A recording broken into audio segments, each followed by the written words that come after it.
তবে এই যে নিচের যে পাতাগুলো দেখছেন না, কেটে দিবেন। এগুলো একটু কেটে পরিষ্কার করে দিবেন। এই দেখেন এটা, এই যে এগুলো রাখার কোনো প্রয়োজন ওগুলো নেই। তো রাখি নেই, কিন্তু কাজের ডিস্টার্বে আবার এখানে আরেকটা বিষয় আছে, মনে করেন সে আপনি নিচ থেকে প্রত্যেকটা শাখা আপনি উপরে তুলে দিচ্ছেন না, নিচ থেকে প্রত্যেকটা শাখা যদি উপরে তুলেন আপনার লাস্ট ফিনিশিং যে ফলন কম আসবে। সেক্ষেত্রে যদি নিচ থেকে কয়েকটা শাখা যদি কেটে দেন তাহলে আপনার গাছের গ্রোথটা ভালো থাকবে, উপরে যে শাখাগুলো থাকবে ওই শাখাগুলোতে আরো বেশি জোর পাবে, আর তখন ফলনটা কমবে না।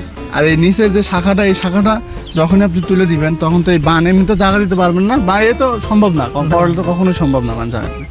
তো এই নেক্সটে ফলন না কমিয়ে আপনার নেক্সটে ফলন বৃদ্ধি করার চেষ্টা করতে হবে। নিচের কয়েকটা ব্রাঞ্চ আপনি কেটে দেন, কোনো সমস্যা নেই এতে। না, এই যেগুলো আছে এগুলো সব কেটে দেবো, হুম। আর উঠাবো না। যেখানে ফাঁকা সেখানে দেখা যাচ্ছে জি, একটু উঠাবো, রাইট। বাদ বাকি সব কেটে দেবো। আমার যা গাছ উপরে চলে গেছে আর দরকার নেই। জি, গাছ যা চলে গেছে মাশাআল্লাহ, কোনো সমস্যা নেই ইনশাআল্লাহ।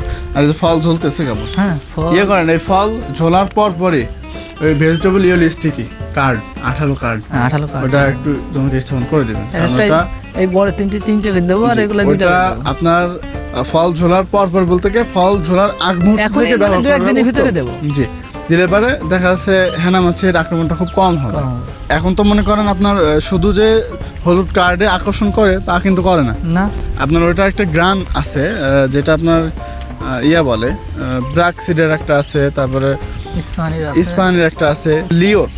ওর লিওরটা আপনি ওই কার্ডের মাঝখানে একটু শুন করে ওই গ্রানটা জড়াই দিবেন, জড়াই দিবেন। তাহলে দেখা যায় ওটার আকর্ষণ আর বেশি করে চলে আসবে। এবার গাছে সারের ঘাটতে মনে হচ্ছে জায়গায় জায়গায় না, এইগুলো একটু- হচ্ছে না, ঘাটতে আছে কিনা আমি তোমাকে বলি আগে। এই জায়গায় জায়গায় যেখানে বেশি কটা সেখানে আচ্ছা। কিন্তু একটু পানি বাঁধে, বুঝেছো? রাইট, এই পানি বাঁধার কারণে পানি বাঁধার গাছে কারণে খাবার খাইতে পারে খাইতে না। পারেনি, হ্যাঁ। ঠিক আছে, এবার শিকড় এইগুলো থেকে যত গাছে রোদ হচ্ছে তত কালার আসবে, চলে এটা নিয়ে আসবে। কোনো প্রবলেম না, নাই, এটা সমস্যা আমি নেই, কোনো সমস্যা কিছু মনে করছি না। নেই।